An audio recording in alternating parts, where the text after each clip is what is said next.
یہ بتا رہے ہیں کہ علم غیب خاصہ اللہ کا ہے، علم غیب مخلوق کا خاصہ۔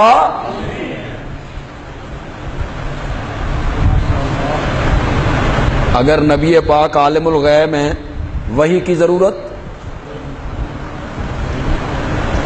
جن آیتوں سے لوگوں نے نبی پاک کے لیے علم غیب ثابت کیا، کھینچا تانی کر کے، اس آیت سے ثابت ہو رہا ہے، اس آیت سے ثابت ہو رہا ہے، اگر ان آیتوں سے آپ عالم الغیب ثابت ہو گئے، اس کے بعد قرآن کیوں اترتا رہا؟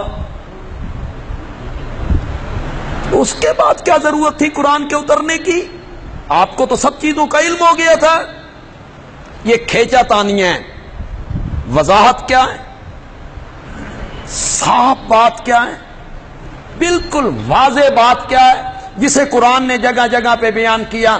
وہ یہی ہے کہ علم غیب خاصہ اللہ کا ہے، اور قرآن نے کئی جگہ امام الانبیاء سے علم غیب کی نفی کی ہے۔ کل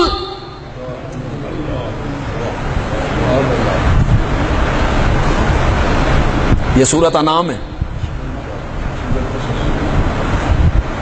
غالباً آیت نمبر 50 ہے، غالباً دیکھ لیں، کوئی حافظ بیٹھا ہے تو وہ دیکھے اور مجھے بتائے آیت نمبر کیا ہے۔ 50 ہی آیت نمبر 50۔ کل والی گل تو نہیں یاد؟ میرے پیغمبر موضوع میں دے رہا ہوں، بیان تو کر۔ موضوع کس نے دیا؟ لیکن زبان آپ کی ہونی چاہیے۔ کل میرے پیغمبر فرمائیے، لا اقول لکم، میں تم سے نہیں کہتا، عندی خزائن اللہ، کہ میرے پاس اللہ کے خزانے ہیں، میں تم سے یہ نہیں کہتا۔ ولا عالم الغیب، یہ مانا تو سن کرو، عالم میں جانتا ہوں، عالم میں جانتا ہوں، لا عالم الغیب۔ اور کیڑی دلیل منگدے ہو جی؟ اس نو آدن ایک دونی دونی تے دو دونی چار، نہ چونکہ چنانچہ اگرچہ مگرچہ یعنی کہ مفہوم یہ ہے، فلاں نے لکھا۔ ولا عالم الغیب، میں غیب نہیں جانتا۔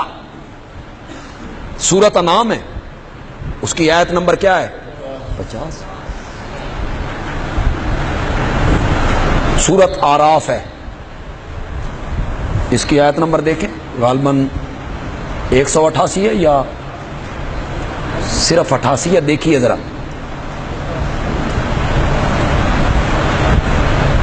کل، پھر وہی کل آ گیا۔ کل میرے پیغمبر آپ کہیں، آپ کہیں۔ پہلے میں نے کیا کہا؟ موضوع میں رکھوں گا، بیان آپ کریں۔ اب میں ایک اور رنگ میں کہنا چاہتا ہوں، میرے پیغمبر آپ کہیں، میری تو پتہ نہیں مندے یا نہیں مندے، تیرے ساتھ تو محبت کا دعویٰ کرتے ہیں، متا تیری مندے ہون، لہذا میرے پیغمبر آپ کہیں، لا عملے کو۔ یہ لا عملے کو کا معنی کرو، کتنی واضح آتے ہیں یار۔ میں مالک نہیں ہوں، لے نفسی، اپنی جان کے لیے، نفعن ولا ضرن، نہ نفع کا نہ نقصان کا۔ ولو کنت عالم الغیب،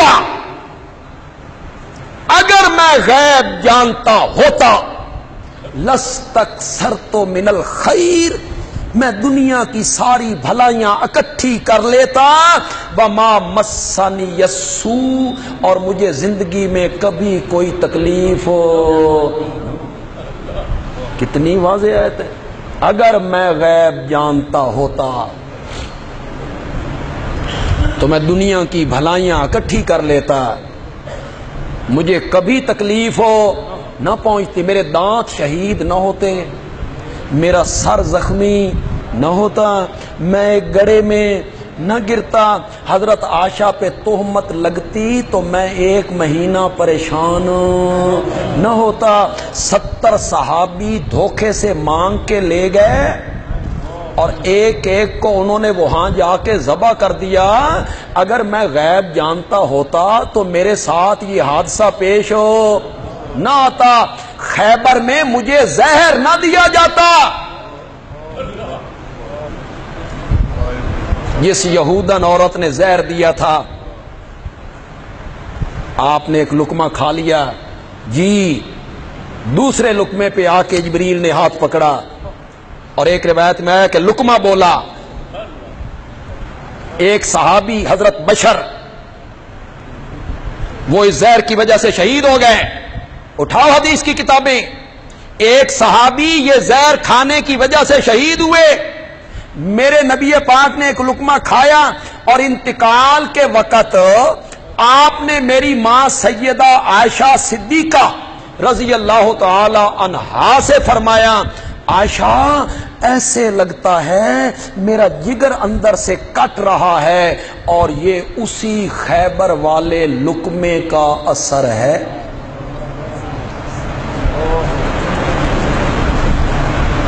مجھ میں تو مجال نہیں، میری زبان تو اجازت نہیں دیتی ان لفظوں کے کہنے کی، ان کفریہ لفظوں کے کہنے کی میری زبان تو اجازت نہیں دیتی۔ آپ کی زبان اجازت دیتی ہے تو فیصلہ کرو۔